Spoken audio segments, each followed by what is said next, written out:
We are using a lot of tools and equipment. It's kind of high tech. Some of the tools are called microsurgery for chips. You get like to get so much knowledge about the hardware and the embedded firmware that suddenly it gives you access to more tools. So we are opening doors in a way, you know.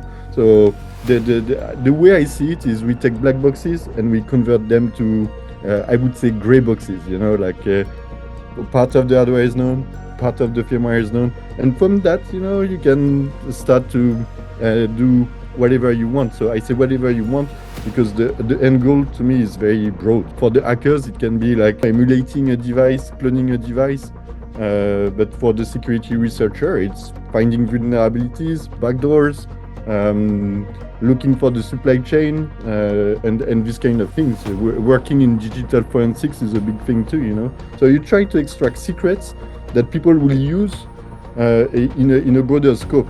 So we go from chip, we extract secrets, and people are using this for working on the device, basically. So this is where we are when we do chip hacking, I would say.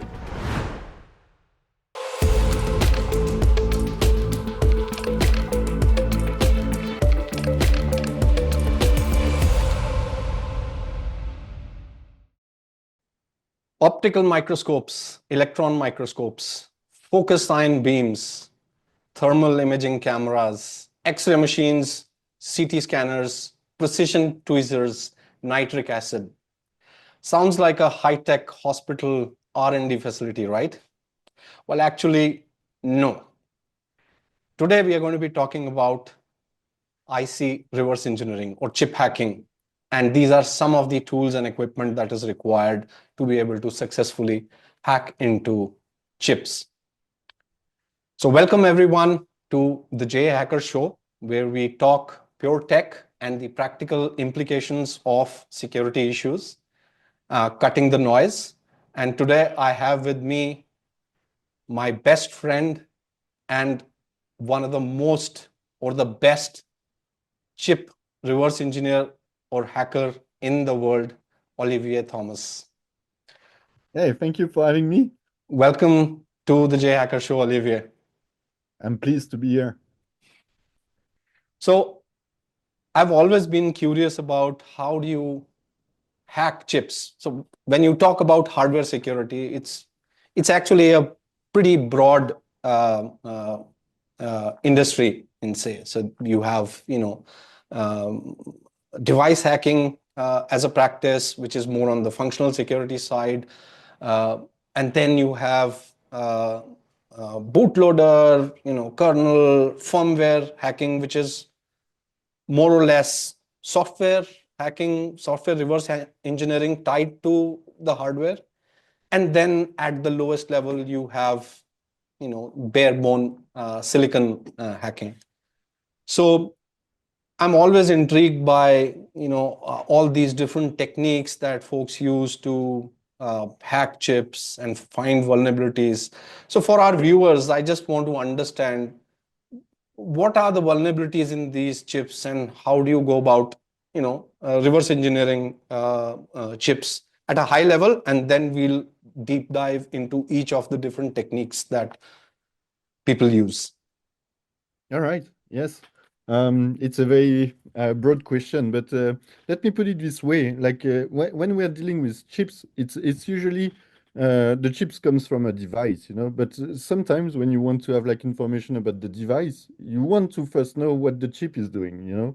So I see chip hacking as a way of getting information, first of all, not necessarily to get like a final hack, but to get the information. And I think the best example of this, and I think it's also where the people start when they start to do like chip hacking, is like getting boot RAM out of chips, you know. Because suddenly, if you have like let's say a secure element or a secure chip, you know, it can be an SoC, a smart card, or a secure element, broadly a secure element, let's say. Um, if you extract the boot RAM, suddenly you get knowledge about what's happening inside the chip. It's not a black box anymore, you know. So being able to extract the data from the chip, and I'm speaking boot RAM, but it can be also extracting the flash, the fuses, and so on, you know, memories in general.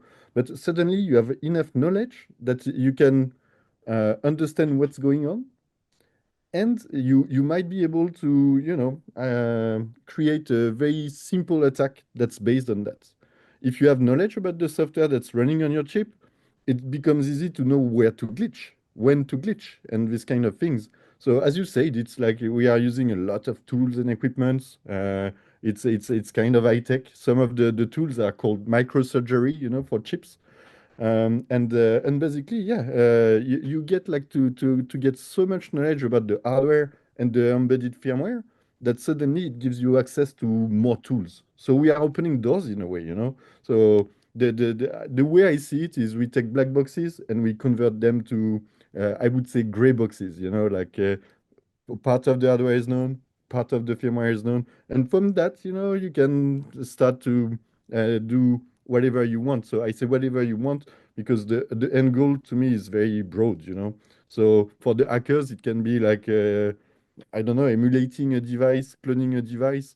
But for the security researcher, it's finding vulnerabilities, backdoors, um, looking for the supply chain, and these kind of things. Working in digital forensics is a big thing too. So you try to extract secrets that people will use in a broader scope. So we go from chip, we extract secrets, and people are using this for working on the device, basically. So this is where we are when we do chip hacking, I would say. Okay. So on a broader scope, you would say that the use case for reverse engineering would be from a forensics perspective, uh, and finding vulnerabilities within the chips themselves. Yeah. Yeah, for example, yes, yes. I can give you an example. Let's imagine you have a chip, it's a black box, you don't know what it's doing, but there is a secret embedded in the flash. Could be a piece of firmware, could be cryptographic material, could be anything, but you want to access this thing. Let's say now that you have the capabilities of extracting the boot ROM, and suddenly you realize that during the boot sequence, you have like hidden modes of operation for the device that would give you access to the secrets.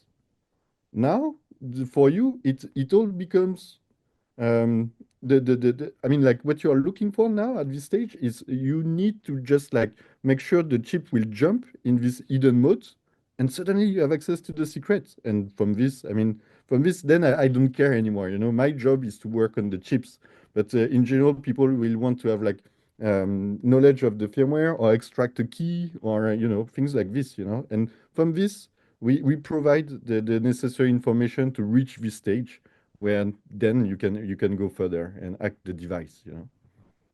So multi-stage operation. So when you say hidden, uh, would one use case be to look at backdoors in the chips as well?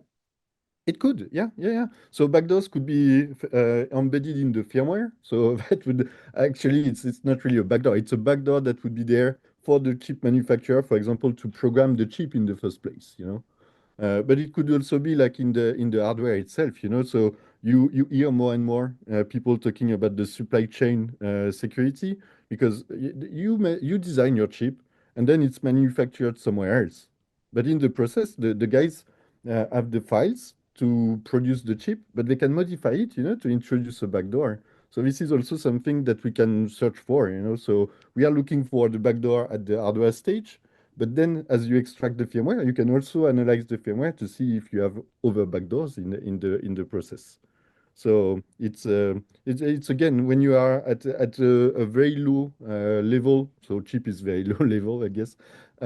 You can look for all of this. So it's not easy operations, but it can provide a lot of information. That's interesting. So given when you're talking about backdoors, what kind of backdoors would these be? Like, given that a manufacturer has a design spec for a chip and it gets manufactured at a third-party facility, uh, is there only way to inject backdoors would be to put malicious or add malicious code, or can you also um change the design somewhat, or inject some kind of a hardware backdoor per se in the chip? Are both possibilities? Oh yeah, of course, yes. So there was a paper. I think it's pretty old now, and I wouldn't be able to tell you where it's coming from. But they were speaking about like privilege escalation, and the thing was that they modified the circuitry, adding few transistors here and there, and then you had to stimulate one of the I/O pins in a very particular pattern, and then you would have like the privilege escalation. So that's one possibility. And I think nowadays the big players, they want to validate that their chips are backdoor free. It's mandatory for them because of course it's a critical. I think silicon is a critical asset in this sense. Modifying the code might be a bit more complicated, especially on secure chips, because usually the code is encrypted and so on, so that would require more. But the code, I mean, like, if you are the chip vendor, you need to program the chip in the first place. So it means that you need to have some kind of a way of injecting code inside, right? In general, in the flash memory. And if you do so, you have also a way of extracting the code, because if I program the chip, I want to be able to verify that I programmed it correctly. So it means that in some chips, you have a way that lets you program the chip, but also read the chip out. And in general, those things are not accessible anymore when the chip is in production. But this is where we come into play, because if we can find those modes and we can like make sure that we trigger something in the chip that will jump to this mode, then you have access to this. So backdoors can be the two things, software or hardware. And the software one, it might not be called a backdoor, because if the chip vendor is getting this mode, programmation mode or something, it makes sense. It's not really a backdoor, but you're not supposed to be able to use it. But this is when hacking is a nice thing because you can re-enable those functionalities, for example.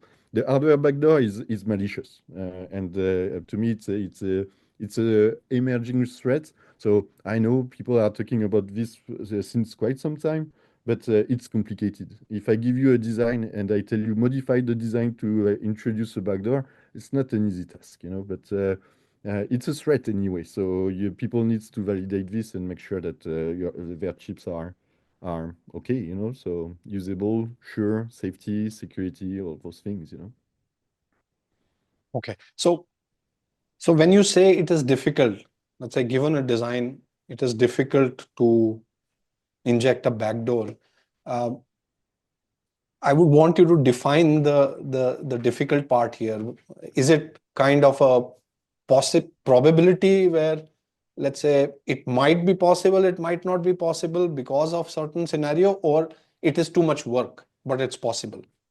Well, it's a question of it's a question of work basically because when you get like the design files, you don't have like the schematic basically. You have like the mask file of the chip, so how the transistors are placed, where the tracks are to connect all of this.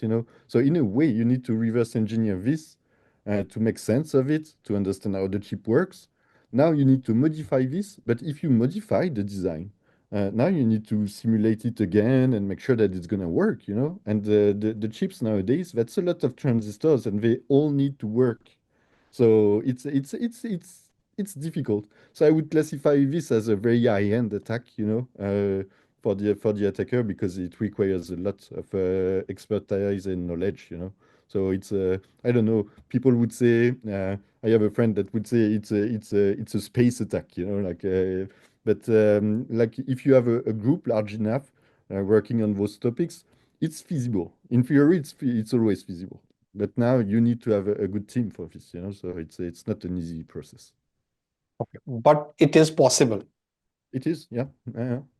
Okay. Okay. Yeah. Yeah. That's what I wanted to hear. Yeah.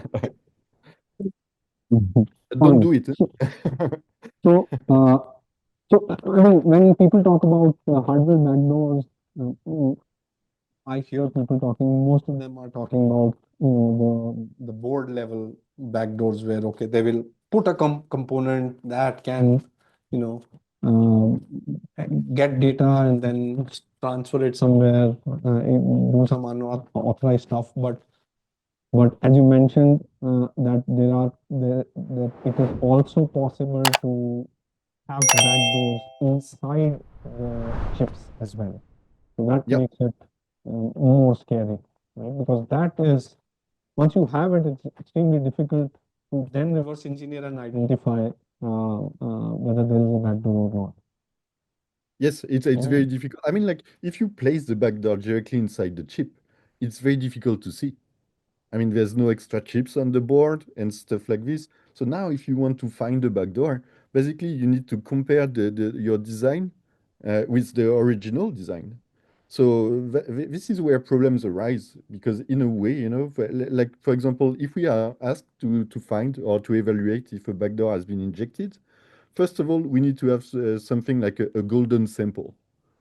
We need to have the mask file from the chip vendor, and usually they don't give this to you. Can we get your files? It's no. So it means that you need to find the chip that you can consider as like the reference design. Like this one has no backdoor. And now you need to take like a chip that you find you buy basically. You buy a chip and now you need to deconstruct the chip and reverse engineer the chip to the point where you're capable of like making a difference between the mask, And I don't know a lot of people that can do this because now it requires to have like the lab, the reverse engineering capabilities, and so on. It becomes a very complex problem to solve. So hopefully at Explain, this is what we do, but we are not so many companies doing this kind of assessment, and it's not an easy task. Of course, I mean, speaking about Explain, we are working on processes to make this like fast and efficient, but still, it's not something that I would call easy, And the main difficulty will still be how to get the golden sample. This is the key. okay. Perfect. Um, okay, a stupid question here.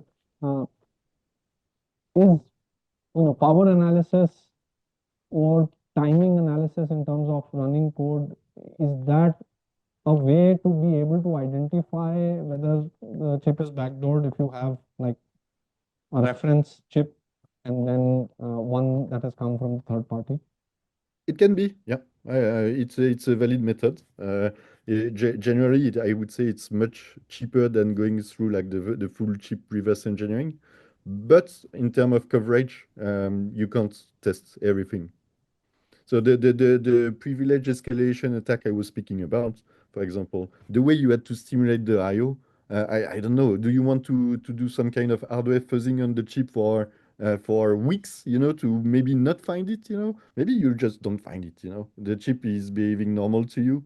But now, if you look at the actual physical device and you study it, you would say, yeah, but there is this extra part here, And this is the backdoor, actually, So. It's complementary methods, but I wouldn't say that with side channel and power analysis, timing analysis, and so on, you would be able to have like full coverage. If you do physical analysis, you have full coverage, but it's more complex, of course. Hmm. All right. So, You, you mentioned side channel analysis. Yes. So for our viewers, can you explain a bit in terms of what is the purpose of side channel attacks or analysis, and what can you achieve with side channel analysis other than what is commonly known that, okay, you would use that to I find encryption keys by power analysis. Is there any other use case for side channel analysis from backdoor perspective, or any other kind of vulnerabilities? Probably. I mean, like that's not what we do, but I can pretty easily imagine. Like you can build some kind of templates. You stimulate your chip and you measure, for example, the power consumption to see how the chip behaves in such a test case. So you can compare several chips. Again, you still have the problem of the golden sample to me, because what's the non-backdoor sample? Well, it's difficult to know. But you can do this. You can do power analysis to get like some information about what's going on. You could also use like more fancy side channels. Like why not doing photo emission So photo emission is the principle that when transistors are switching states, they emit photons. So basically lights. So if you have a camera sensitive enough, you would see the active part of your device and you can compare again. So it's always based on comparison, those kind of techniques. And there are so many side channel, EM side channel. I mean, you name it, you know, it's very broad, you know. But you have always the same issue of getting the golden sample first and then coverage, because you don't know what is activating the backdoor. And if you need to do some kind of fuzzing to find the activation of the backdoor plus the side channel to prove that there's a backdoor, it becomes a very time-consuming and difficult problem to solve again. So that's why I mean, we are specialized in IC reverse engineering. So I'm biased, but that's why we go on the physical side of things, you know, because I mean, like when you see the transistors and the routing of the transistors, it can't lie. It's there. It's physical. So you see it or you don't see it, you know. So if I find something extra or something that has been removed, I can go and I can get a netlist of this difference and say, okay, so now I have extra transistors on the device, and this is what they do. And that's probably the backdoor, you know. So you can now analyze the backdoor. If you do side channel, and let's say you can prove that there's something bizarre going on, you will not be able to characterize it. You would say, oh yeah, there's this extra noise or something that's bizarre, you know, but what is this, you know? And then you're stuck here. You need to find how to activate the backdoor, and yeah, that's again some work to do. So yeah, there's no good way in a way. Huh? You do side channel, you can't have like full coverage, or you go physical. Now it's long and difficult, but you have full coverage. So you need to make a choice. This is the industry, I guess, making choice. Huh? All right. So given a chip, let's say I give you a chip, from there to reaching an objective, let's say to be able to extract code out of it or extract keys out of it, can you walk us through the steps and the process and the some of the equipments that I mentioned? Yes. What is the use? What problems do they solve? Step by step, like, okay, I got a chip, now what? Then if I do something, then next step, what? So yeah, of course I can do this. So in general, I would say, so if I'm right, that's 4 steps, right? Step number one is in the lab. So you need to basically deconstruct the chip physically. Okay, so now you are in the lab and you have to use acids. You need to use like failure analysis equipment in to have all of it at once. You know, the idea is now to be able to a chip is basically some kind of a stack of layers. All of the upper layers will be interconnect as a PCB in a way, and the lowest layer will be the standard cells and most likely the transistors. Okay, so the active part is at the bottom and the rest is just interconnect. But you need now to be able to see them all, right? So in the lab, what we do is called deprocessing. Sometimes you can see delayering because you remove layers. And so you need to remove every of those layers one by one. And then you will use a microscope, a scanning electron microscope, to take pictures of the layers. So you end up with like thousands of pictures, tens of thousands of pictures, hundreds of thousands of pictures per layer. You need to reconstruct this, you know, so to get like a picture of the full layer.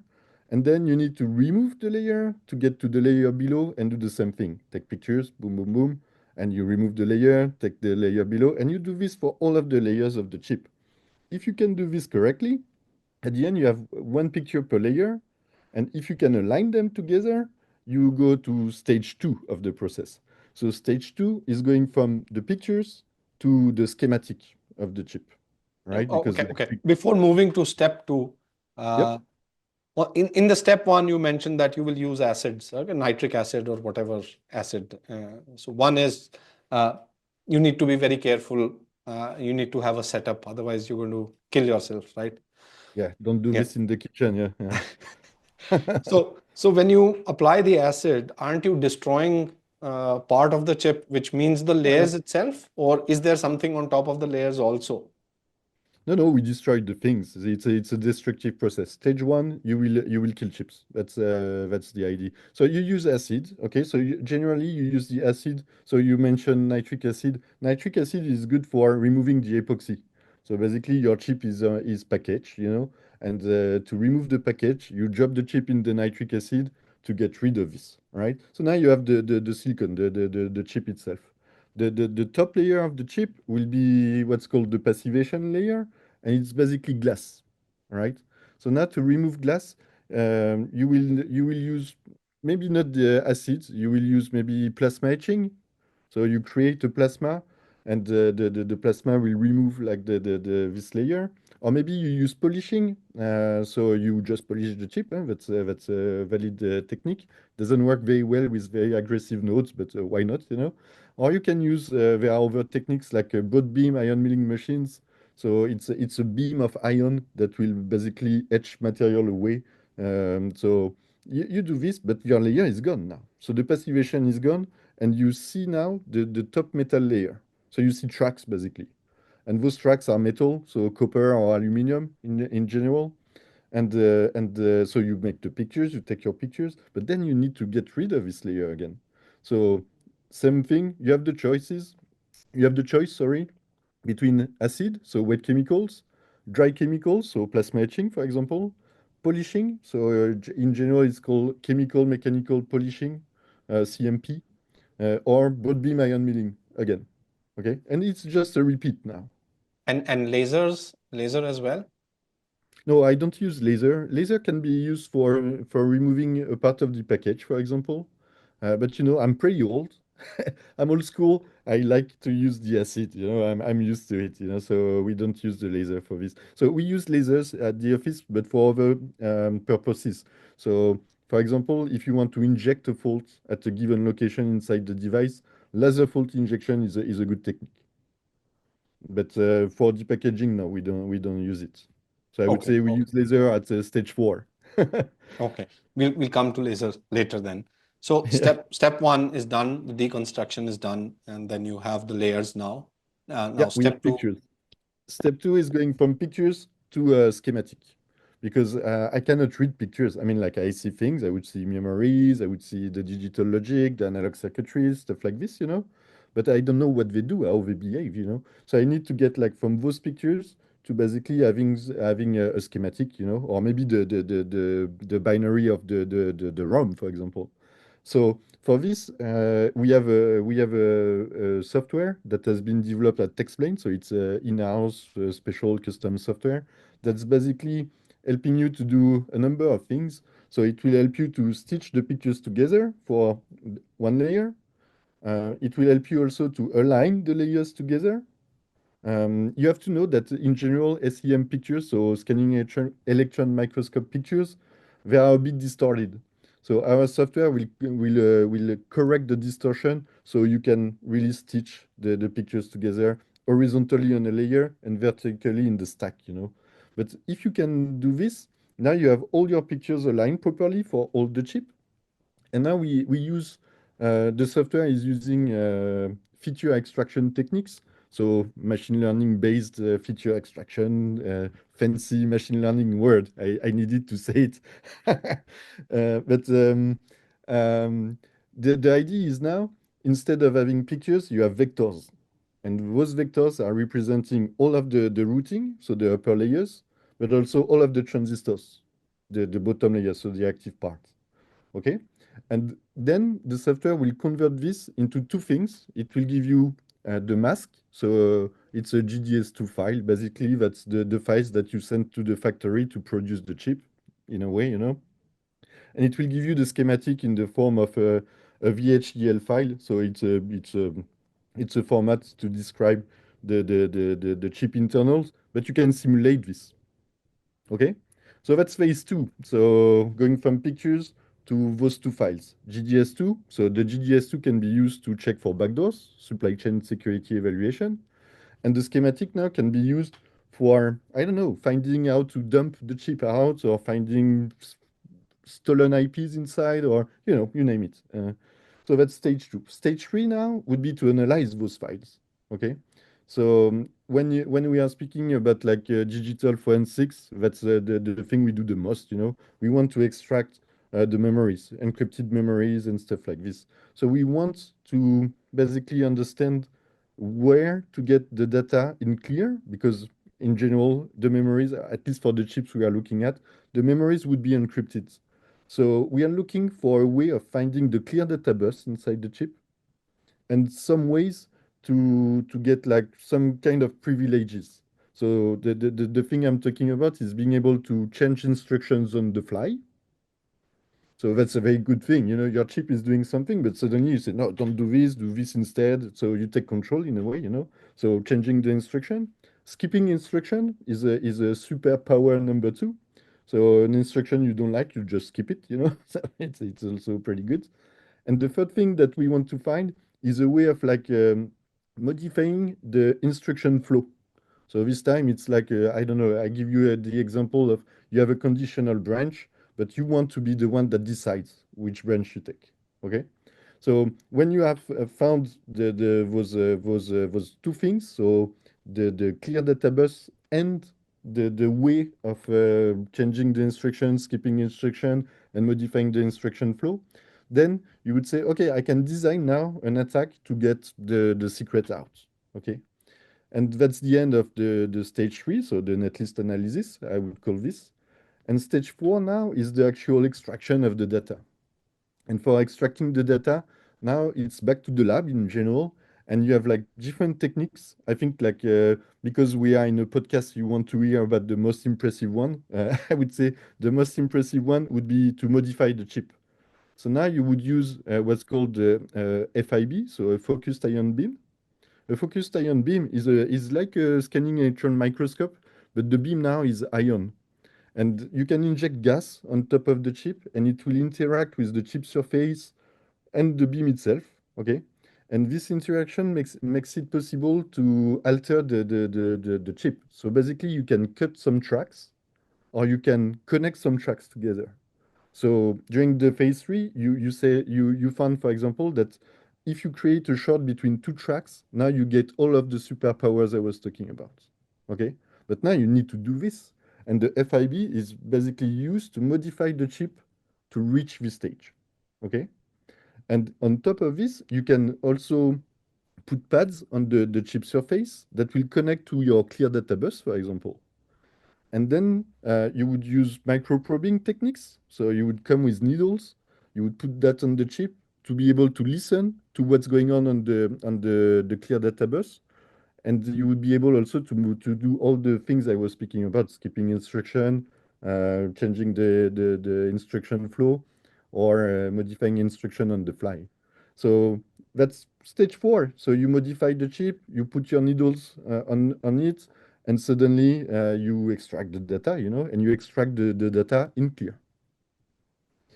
So that's the most advanced things, but any glitch can work, because now you can also say, oh yeah, I can maybe shoot here with a laser to change what's going on, and it will give me extra privilege, access to the flash memory, for example. Or you can use EM attacks. I mean, you name it.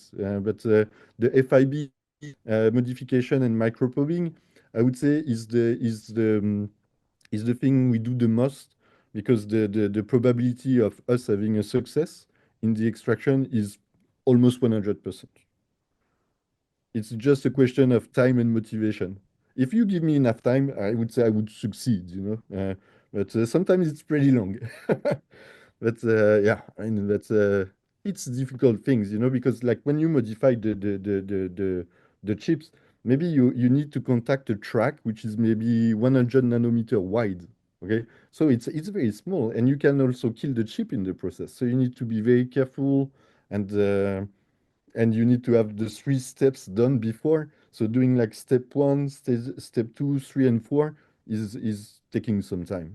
But if you are really motivated, that should be a safe way to get to the results. Okay. Okay. So when you say change, is this change persistent?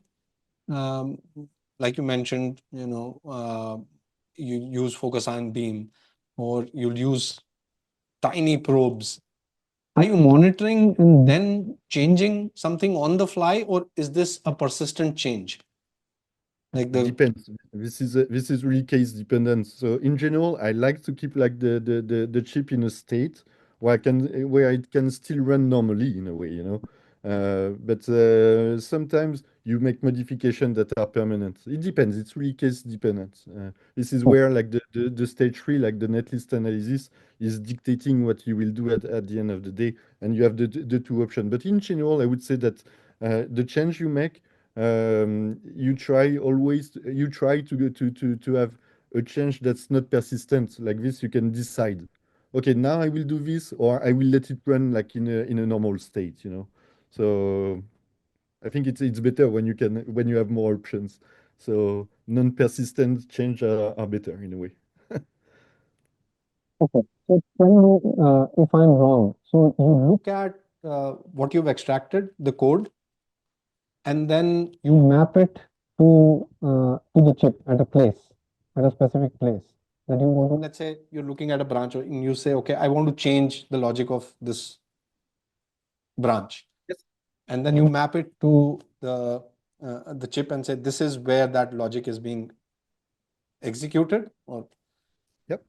Okay. And so what exactly are you changing when you say tracks? No, what exactly is it?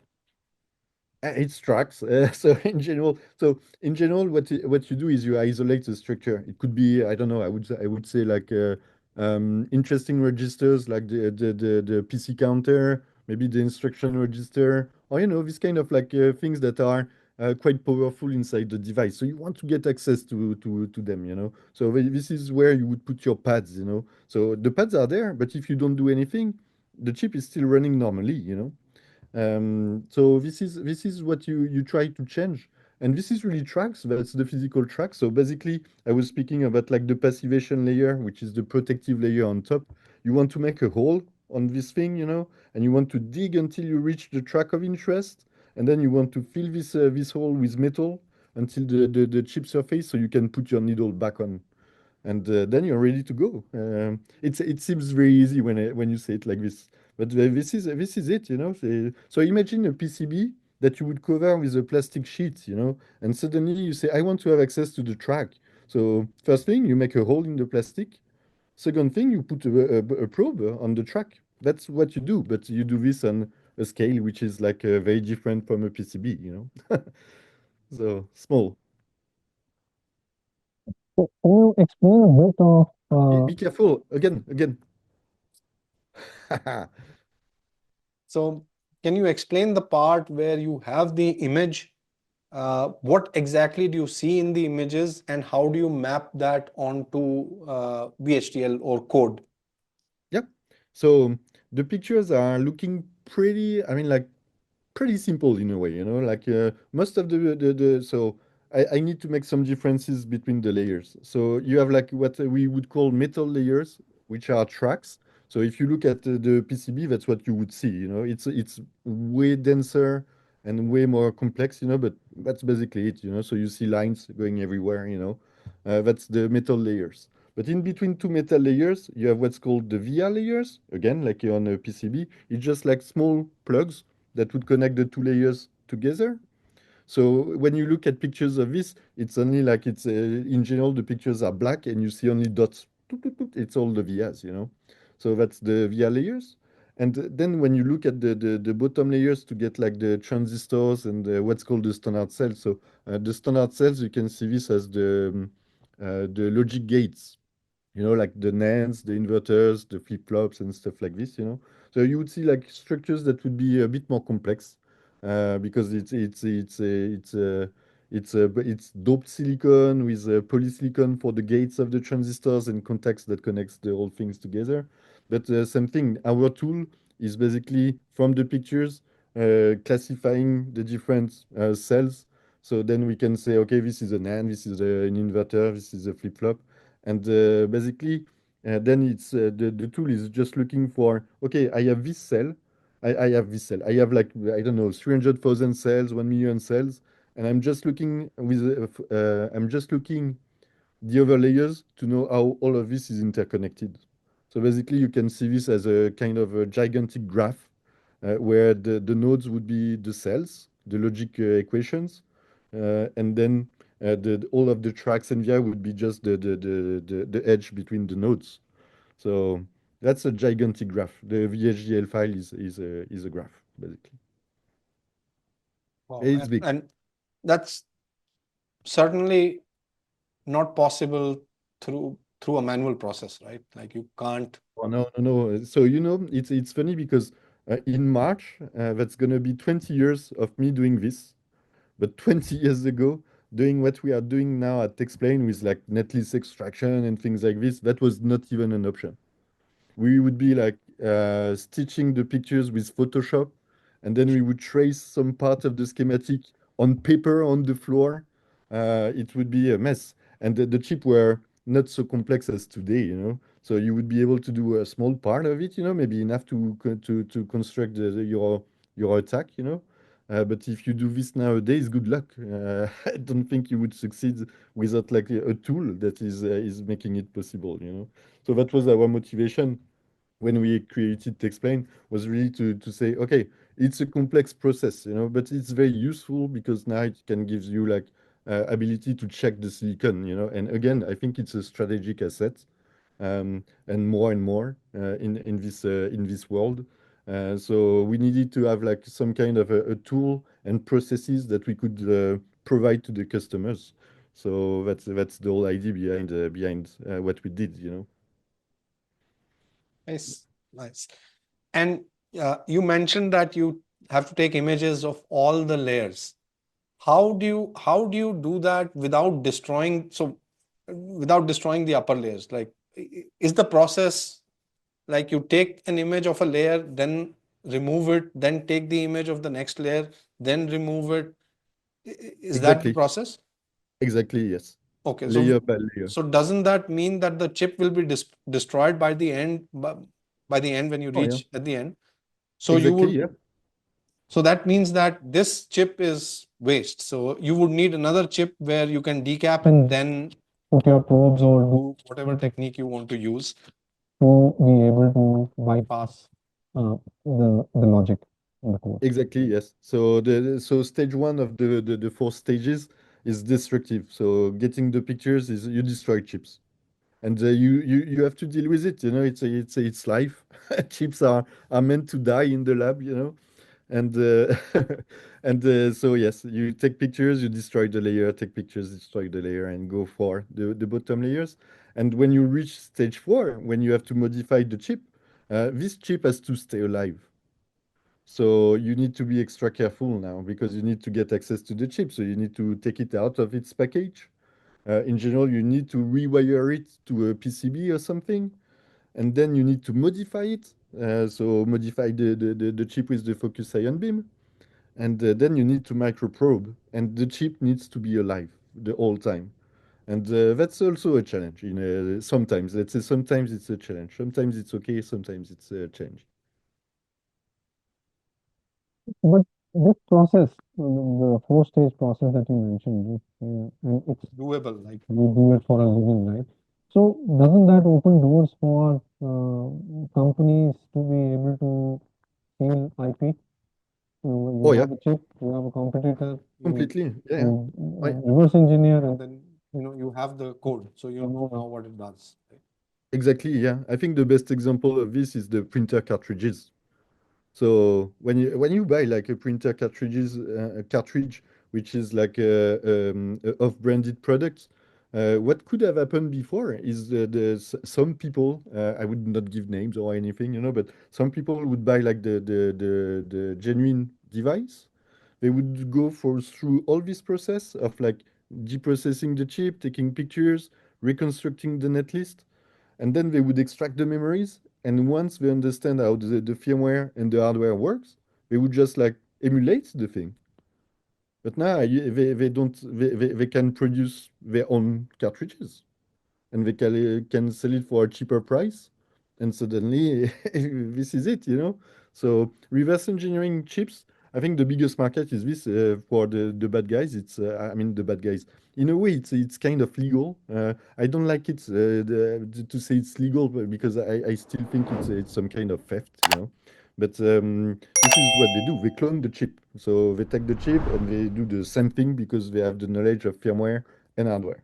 But you can imagine whatever other thing you want. Like let's say you want to sell video game controllers.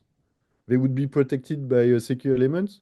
Well, just dump the secure element and clone the chip, you know, or emulate the chip with something else, you know, and you would be good to go, you know. So that would be use cases for the bad guys to generate quite some money, I would say, by using those techniques, you know.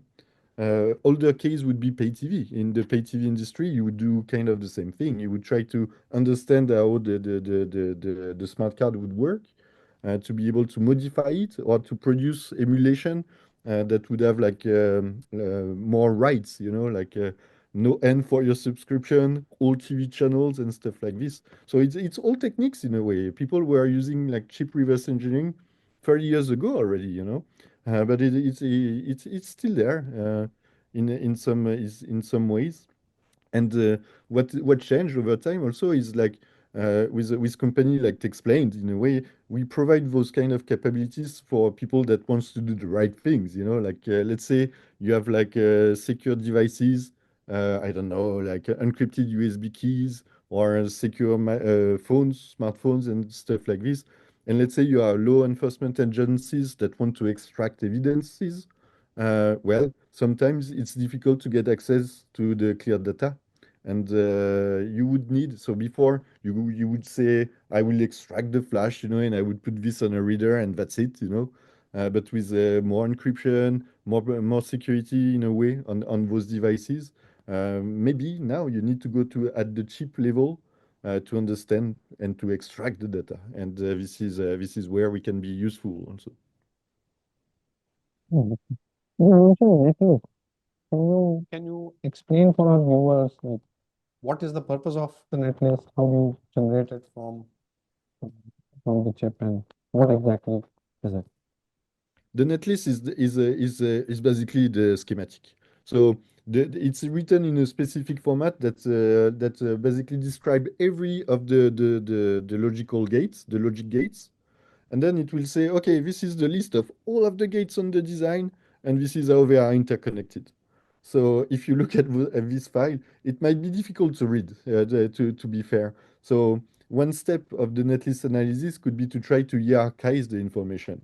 So you go from something flat where everything is described, you know, like cell number one is connected to cell number two, then it's connected this way, that way.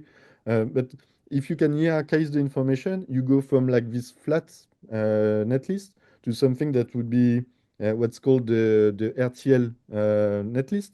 So basically, it would mean that you have like now the register identified and the operation between the registers identified also and stuff like this. So now to read this netlist, it's way easier because you have some kind of structure that starts to appear.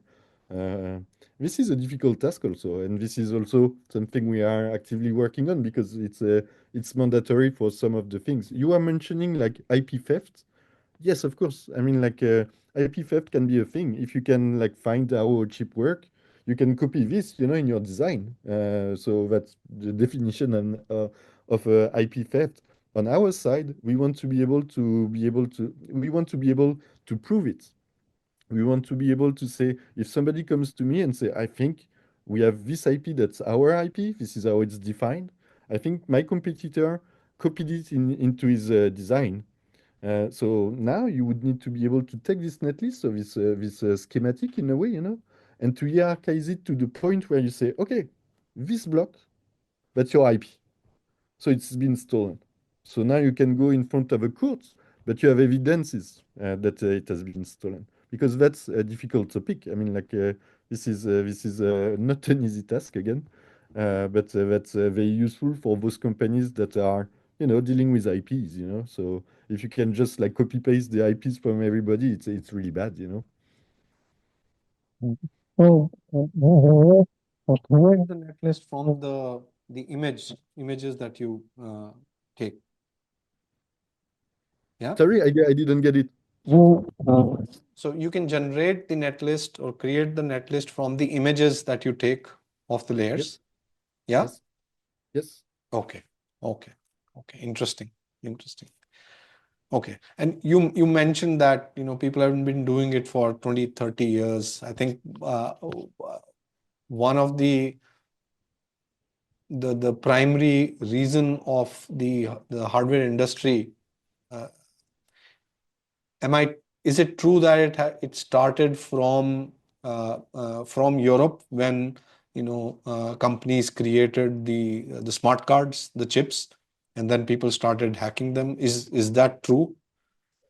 Yeah, I'm not sure of this. I wouldn't be able to tell, like uh, uh, it's a very complex topic now because like all those things that happened in the past, and I can refer to pay TV because I worked a bit in this field, but even in this pay TV world, some stuff that was happening in Europe was also happening in North America at the same time, and now it's difficult to know who was first and how it was working, and some of the stuff are probably not public still today, so.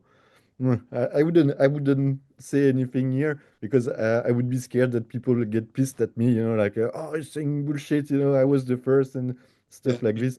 Yeah. So, Yeah, but you would say, for example, from software side, when we had Microsoft, Windows and Linux operating systems, then that's when researchers started looking at, identifying issues like, oh, there's a vulnerability called buffer overflow where you can do this and you can overwrite the PC address to execute any random code. So that kind of started the interest in the research community in security. Do you think that from hardware security perspective, was it the smart card industry that got the interest of researchers, where they sat down and they thought, wait a minute, let's try and see what's inside this chip, and maybe was that the kind of start of the whole the hardware security research community? maybe I see this in a bit different, but I can be completely wrong on this. So the way I see it is more like so smart cards were introduced and stuff like this. Okay, it might have attracted already some of the researchers. I think it did. But I think it's more like the piracy that started it, that kicked the whole thing in. Like people wanted to have free TV, for example. So suddenly they had to hack the card. So because now you have like the attacker side becomes relevant, the defensive side becomes also relevant. So I don't know what was first, but the way I see it is very like something that's driven by money, like I want to hack this thing because I can make money out of it, so I do it. And then people research. The thing is like not so many people can research things inside chips, because of all the tools and equipment and software things that you need to develop to get to the point, It's the barrier of entry is pretty high in a way, So I would say that yeah, the thing that started it must have been money, so piracy in a way, So I see this way. I can be completely wrong. So don't say this is the truth that Olivier is talking about. I have no idea. This is the way I see it. And still today, it's still complex. Like if you are a newcomer and you come to me and you say, "How do I start this?" And I say to you, "Oh yeah, that's very simple. You need to have like wet chemicals, dry chemicals, scanning electron microscope, FIBs, microprobing station. You need to develop a tool for a few years, to be able to go from pictures to netlist and blah blah blah blah blah." You would say, "Hey, don't start," So it's a lot to and it's very different from the software security. I'm kind of jealous, of people that can say, "Oh yeah, I can work in a plane. I have my IDA Pro license. I'm in the plane. I reverse my binaries and stuff like this. It's luxury, I need a lab, So it's a very different situation for me." How did you get into hardware security? Like, where was your starting point? Were you forced into hardware security, or were you like, okay, this looks interesting? It's I don't know if I should say this. I would say it's a life accident. Uh, because I was like, so my background is microelectronic design, uh, analog design on top of this. And after my engineering school, I was looking for a job and couldn't find one because it was like not the right timing for the tech companies. It was a pretty bad time. And at some point, my girlfriend at the time is showing me an ad in the newspaper, and the ad was, "You want to fight piracy? Call this number." I called, got the job, and here I am. So it's really an accident. But That's yeah, I quite mean, I, interesting. I enjoyed it. Like I was already like this kind of guy that was like making like I was not a good designer because I wanted to find ways of making the design not work, like finding glitches, finding like way of abusing the stuff. So I was not a good designer because of my interest in like things not working. And so when I found this job, so 20 years back now, I was blown away. I had no idea of like all of this existed, like scanning electron microscope to hack devices and stuff like this. It was like, wow, that's so cool. So yeah, so I was very enthusiastic enough that I started to explain and stuff like this. So, but yeah, it's a yeah, I don't know, luck. But initially, when you started, um, maybe on your own, when you didn't have all the equipment, how I want to understand your experience when you have nothing, right? And you're doing something, right, which requires pretty expensive equipment. How did you manage to survive? So this is where I was very lucky on top of the other things, because so this work when I was like calling for this ad in the newspaper, I arrived in a lab where there was a scanning electron microscope, a focused ion beam, plasma etchers, wet chemicals. The whole thing was there. On top of this, the team that was there was awesome. Like the very expert guys, like it was a blast. So it was kind of funny at the time to say, oh yeah, we have all those equipments, and we have guys that have like the knowledge to be able to do the things, and suddenly I appear, and I mean I was working probably 10, 12 hours a day, when I could, because I wanted to learn this, because everything was there. It was a game. It was a game for us. It was like we had smart cards to dump basically. So we were in the pay TV field, and we were getting like the pirate cards, and we were trying to extract the firmwares to understand what the pirates would be doing. So it was a game for me. It was a game for everybody. So we were not going to the office to work. We were going to the office to play this game of trying to get like the code out of the pirate devices. So that was a blast. So I did this for some time. And the motivation for me to create my own company was the software side of things, not like analyzing the software that we would dump because I don't do this, but to get like some kind of tool that could like go from pictures to netlist to hierarchize netlist to analysis and the whole thing. Wanted to kind of like automate the whole process good enough that people would be able to do this themselves. So again, it was kind of a very very exciting times. I have very good memories of my first job in this pay TV thing, and then creating Texplain was just the follow up to say, okay, so we go from like I know the techniques, but now I design something that will make it possible to scale this up. Uh, so that's the idea. So it's a very particular way of life in a way, because I mean, like, if you want to start this nowadays, I would say find a good university where they have the tool already, and learn from this. But you would not start on your own. It's difficult because I mean, like if you have like money enough to buy the equipment, good for you. Huh? But I don't think it's possible nowadays. Huh? 30 years ago, that there would be like some pirates that would have the equipment in their garage or in their kitchen or whatsoever. You know, you would come to their place and it would be like nonsensical. You know, equipments everywhere, and very clever people like dumping chips. You know, so yeah, it changed quite a lot. I still know a lot of people who have a lot of equipment in their backyard. I knew some of them.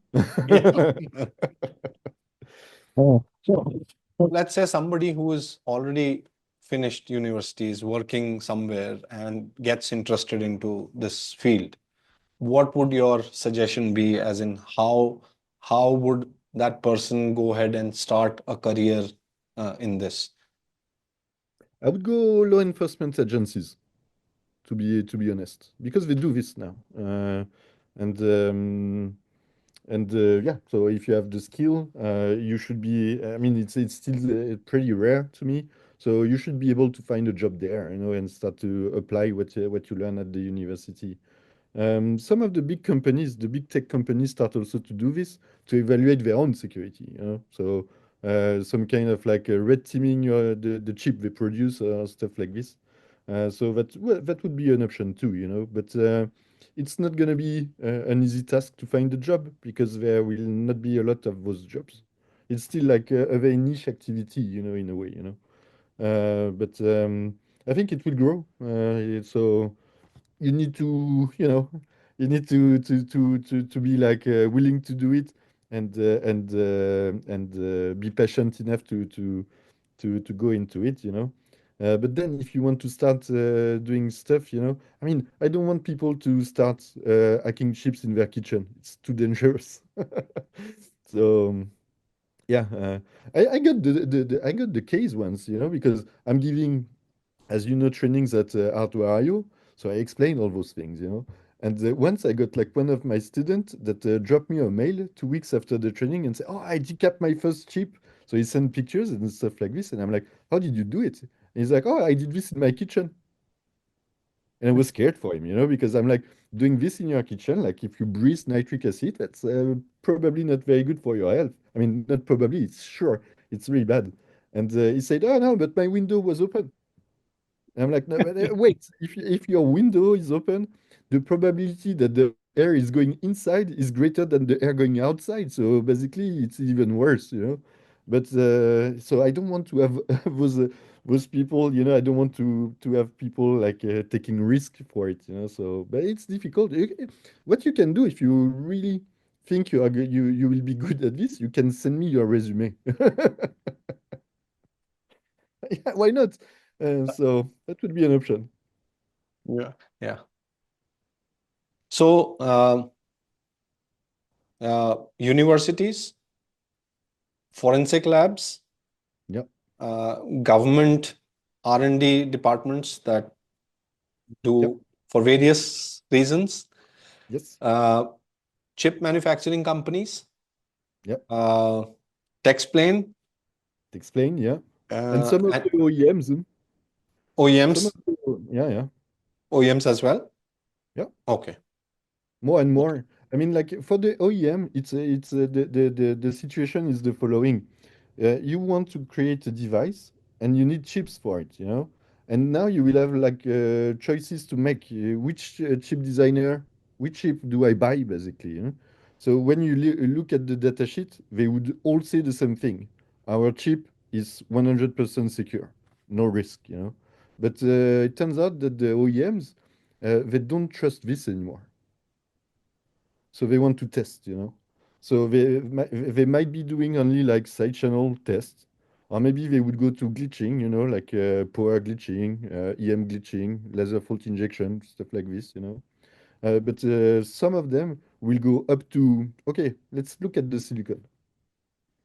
I will have my firmware inside. I want it to stay inside. So some of the OEMs, the bigger ones, they would also do this, you know.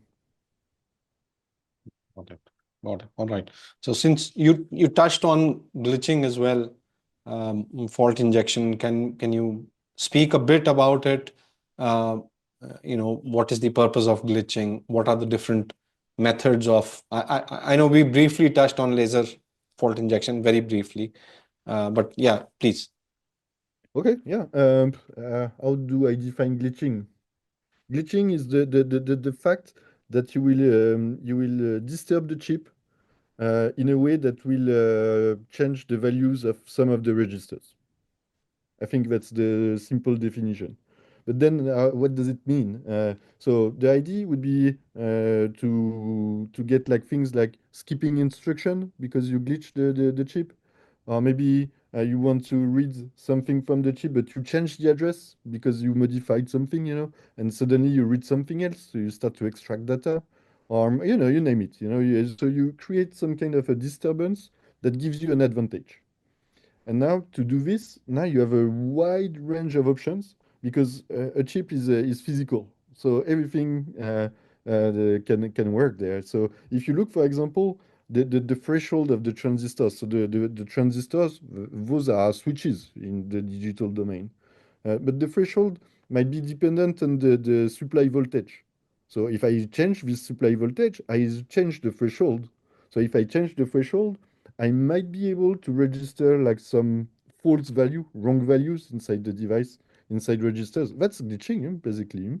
So this is a glitching. Laser fault injection. So laser fault injection is more precise because instead of changing everything inside the chip or having an impact on potentially every of the transistors, you kind of choose where you want to inject the faults. So you have a beam that's maybe a bit more than 1 micrometer wide. So you would touch like several transistors, but still it's localized compared to VCC. And when the laser will reach the silicon material, so the semiconductor material, it will create basically, so I don't go in the details of like, I was about to go in the details, but it will basically um, make your switch be active without the need to control the switch itself by the circuit. So it's the laser that will open the switch or close the switch instead of like the chip itself. So basically, you can also inject an error somewhere, but in a more precise manner. But then everything can be used to glitch. So EM, electromagnetic glitching, is a thing. So same thing. If you have an electromagnetic pulse, well, it will impact the chip. You might have errors, and that's might be something useful for the attacker. The whole thing with glitching to me, I think there's a drawback to this, we don't glitch. I mean, we glitch also, but the big difference between microprobing and glitching to me is when you microprobe, you expect some results. You can almost predict what's going to happen. When you glitch, well, you fish in a way, You try to find something that is creating an error inside the device, but then you expect the error to give you an advantage. So it means that now you need to solve like a few things. So when to glitch, what's the glitch waveform for VCC glitching, where to put the laser for laser fault injection and stuff like this. And this is where you can see that if you can extract the firmware with invasive method as we do here, you have extra information. You know the firmware, so you can try to find the correct timing for injecting the fault. You maybe also know the hardware, so you know where to place the laser and stuff like this. So to me, all those techniques are things that you combine, like invasive attack, glitching, side channels. It's all things that can be combined, and yet there's a learning curve. So at the beginning, you know nothing about your device, about the chip, and at the end, you say, "Oh, I know the firmware, I know the hardware. I found like this many glitches, so now I can combine, And if I see this on the side channel, I know the glitch was effective, so I can do this and that, And you expand, So uh, I don't like evaluation where you evaluate one thing and you don't think about the rest, because to me, especially if you have an attacker that can do what we do here, it can glitch also. So you need to combine the whole thing. You need to think of all of it. That's also why it's very difficult for chip vendor to have a secure design. It might be very difficult. I prefer to be in my shoes. And so yeah. The laser fault injection technique, is that also temporary, or does that damage the chip? No, in general, it doesn't damage the chip, but in some situation, you might still kill the device. One example would be, let's say you have like a value inside the flash memory, and the value has some kind of a checksum or something. And now when the value is red, you change the value, but not the checksum. The chip sees it, and it's a security violation. So maybe the chip, I don't know, maybe it's a smart card that says, okay, in that case, I'm under attack. I erase the flash, nothing more to extract for the attacker. So you can still kill chips. I mean, like, I remember, like, I think it's one of the first thing I was doing when I started in 2005, a laser fault injection, and I would kill like 20 chips a day, at the time. So I would spend the morning preparing the devices, and I would kill them all in the afternoon. So yeah, but if you know where to put the laser and so on, should be safe. Uh, So what is, or what are your some of your best attacks, or findings? I can't say it. Oh my God. No, no. So yeah, all we do are under NDA, but I was speaking about something earlier, like hidden modes in chips. I would say Yes. that's the coolest thing. When you find this and you find the way of accessing those, suddenly you are not trying to dump the chip anymore. You're just trying to go in this mode, and then you send the command, a stupid command, and suddenly it's the chip that gives you the code. Oh, this is what I have stored inside the flash. It's all decrypted by the chip, and it's beautiful because now you see all the data, on your logic analyzer or something, and you're just like, okay, done. And in general, there are also like attacks on JTAG, re-enabling JTAG chains to get access to internal structures and stuff like this. But in general, I would say that the attacks we do are so difficult and long that the best thing is the moment, the 5 seconds where you see that you reach the results. This is worth it. It's 5 seconds of like excitement for months of work, and that's okay for me. I like challenges, so. But then I can't be more specific. People will not like it so much. What would be, in your view, what would be the motivation to have these hidden codes, or you know uh, backdoors? Eh, Do Usually it's from the manufacturers themselves, right? But when you have JTAG protection, where only authorized, you can have an authorization, right? Via JTAG, then why would somebody go ahead and still have hidden commands or codes inside the firmware? Again, it's very chip dependent, but I think like it makes sense now for chip vendors to have like some kind of scan chain, like a JTAG or something else. I mean, like something, to be able to write their code, maybe debug, test, do failure analysis, and the things like this. So it gives an opportunity for the attacker because you see this, you know it's there. So if you can just like open this again, now you have access to everything. So it depends on the chain again, it's chip dependent, but it gives you access to a lot of resources, internal resources. So it's a good motivation for a lot of different topics. I was speaking about cloning, piracy, um, you know, you name it then. Huh? Mm, mm, mm. So, do you think that manufacturers still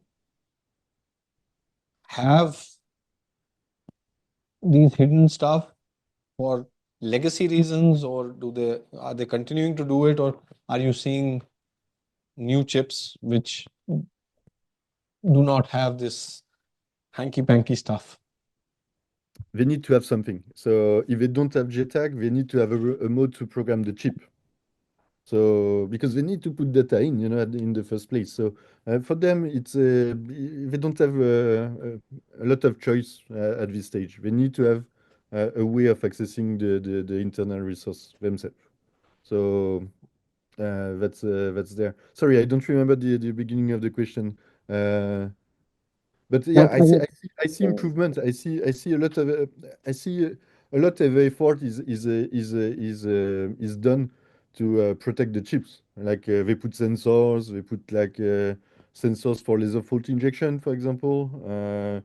VCC glitching sensors, you know, like they look for the power filter and try to detect the glitching pattern and stuff like this. So they really try, you know, they try to secure the devices, you know, but it's difficult. I mean, like, again, I don't want to be in their shoes, you know, because the fact is, if you have like people that can take like all those pictures and convert this to the schematic, now you are aware of the protection. So for example, I wouldn't put a laser beam on top of the sensor that will kill the chip, you know?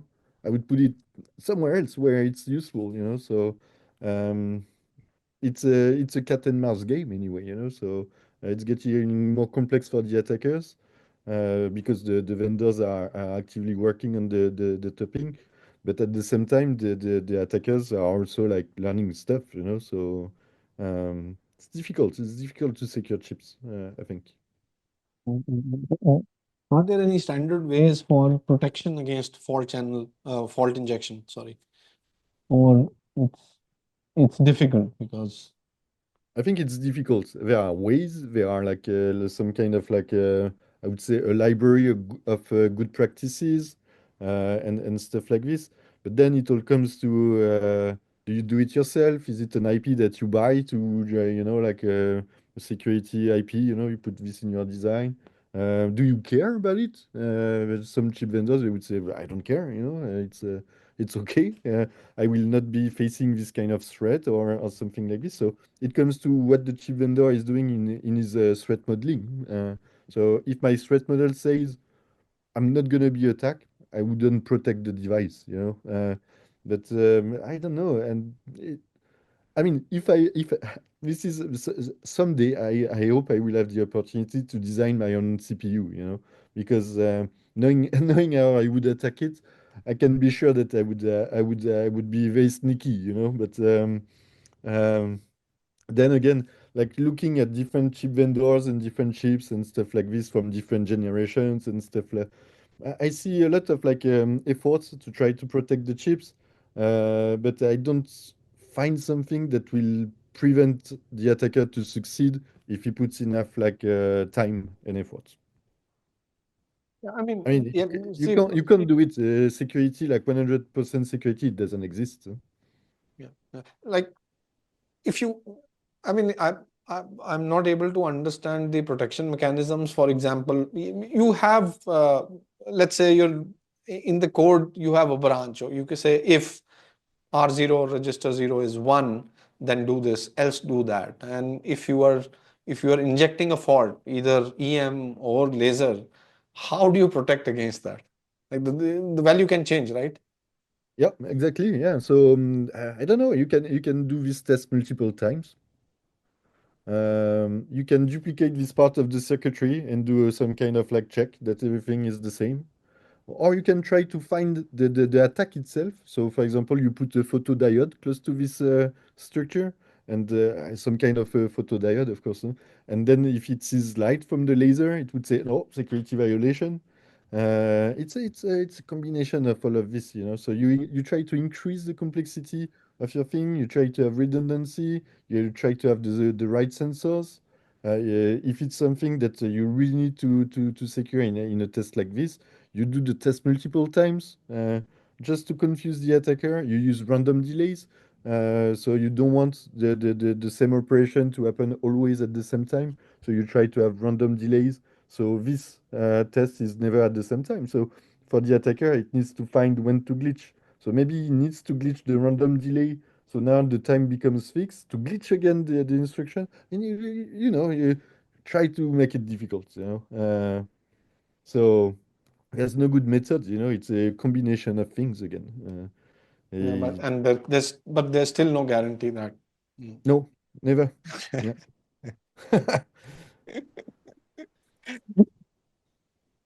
so what do Yeah. you do when you are what do you do when you are not hacking chips? I'm I hacking know chips you a lot. party a lot. Yeah. Yeah. So yeah, I really love to be with you partying after your training, especially. But in Yes. general, what do you do when you're not? Um, You mean in life? I don't know. I like to go kayaking a lot.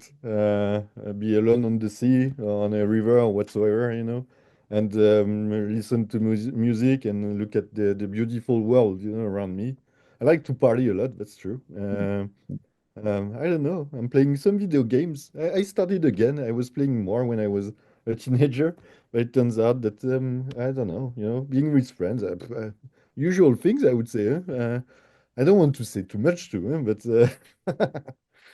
yeah, so normal life. so But I hack ships a lot. I still do this. Still something I really enjoy. so parties in US or parties in Netherlands or parties in France, which would you choose? So in US, I mean, the Bay Area. Yeah, yeah, yeah. I don't know what to choose. It's a tough question. I mean, the parties in France, of course, I'm kind of expert in partying in France, so it's pretty good. Uh, Last hardware I/O in Amsterdam was a blast. We got like some amazing parties with the guys from Ninja Labs, and some other guys. It was a blast. It was really good parties, especially last day. I think we didn't sleep the last night. And with you, I mean, like it was a crazy night. But yeah, the Bay Area, I like it too, but I wouldn't be able to classify, but they're all good at the end. We make them good. So, yeah. What's your favorite ones? With you anywhere. Same answer. All right, maybe I'll share some photos in the podcast No, itself. no. Yeah. Please check these photos. Uh. All right. No, no, you can't do this. I will have to look at the pictures I have with you too, and then you don't want to start this war. All right. I'll filter some of the photos, send it to you. You approve, and then I put it in the podcast. Maybe, yeah, maybe. Okay, can do this. Yeah, but don't do like non-responsible disclosure. That's not good. Sure, sure. So, all right, Olivier, thank you so much for this podcast. I think I learned a lot from this. And I know for sure now that I'm not going to go into chip hacking because I don't have that expensive equipment. But it's a really interesting field. And yeah, thank you so much Thank you for the for joining invitation. us. It was fun. I really enjoyed it. We have the same kind of color of t-shirts, and again, Yes, Mario, I have the exploited t-shirt. nice. Yep. No, no, it was very nice to be invited. I hope I didn't say like too much bullshit, or at least that what I said was clear. But you'll tell me. And you can come to my place. We will share the lab. Definitely, definitely. This year. Perfect. All right. So we learned a lot of things today. For example, backdoors inside chips are possible. It's difficult to identify. Uh, it's a uh, it's a tedious process. Um you can reverse engineer the code of the chips if you without anything or any specifications about the chips, and obviously find a lot of juicy information and vulnerabilities inside of the chips. So thank you everyone. This is Asim Jhacker signing off from the Jhacker Show. Until next time. Thank you.